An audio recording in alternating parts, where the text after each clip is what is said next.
Hi, welcome to my channel. ఈరోజు సేమియా కేసరి ఎలా తయారు చేసుకోవాలో చూద్దాం. ఇప్పుడు చేసుకునే సేమియా పాయసమే కాకుండా ఒకసారి ఈ సేమియా కేసరి కూడా ట్రై చేయండి, చాలా బాగుంటుంది. ముందుగా దీనికోసం స్టవ్ పైన ఒక గిన్నె పెట్టుకొని అందులో ఒక 3 స్పూన్ల దాకా నెయ్యి వేసి వేడి చేసుకోవాలి. మంటను మీడియం ఫ్లేమ్లోనే పెట్టుకొని కుక్ చేసుకోవాలి.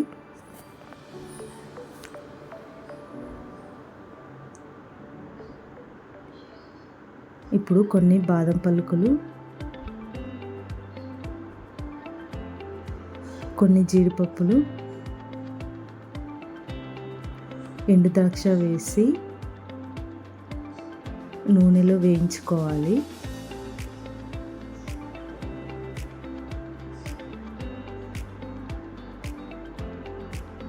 వేయించుకున్న వీటిని ఒక బౌల్లో తీసి పక్కన పెట్టుకోవాలి.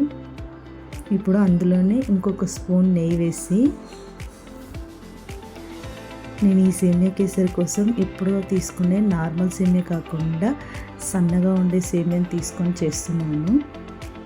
దీంతో కూడా సేమియా కేసరి చాలా బాగుంటుంది. ఇప్పుడు దీన్ని చిన్న చిన్న ముక్కలుగా చేసుకొని కలుపుతూ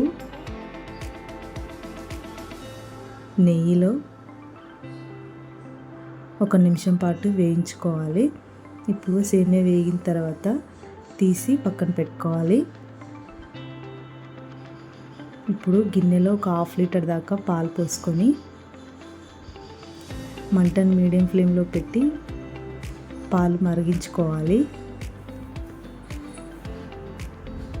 ఇప్పుడు కొద్దిగా ఇలాచీ పౌడర్ కూడా వేసుకోవాలి. పాలు బాగా మరిగిపోయాయి.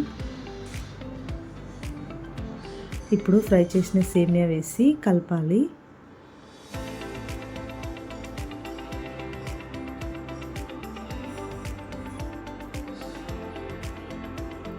అంతా ఒకసారి కలుపుకొని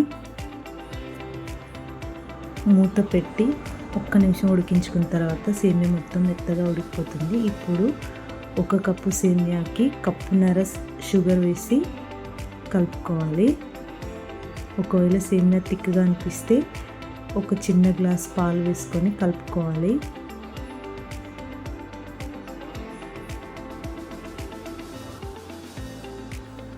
ఇప్పుడు సేమియా మొత్తం బాగా ఉడికిపోయింది.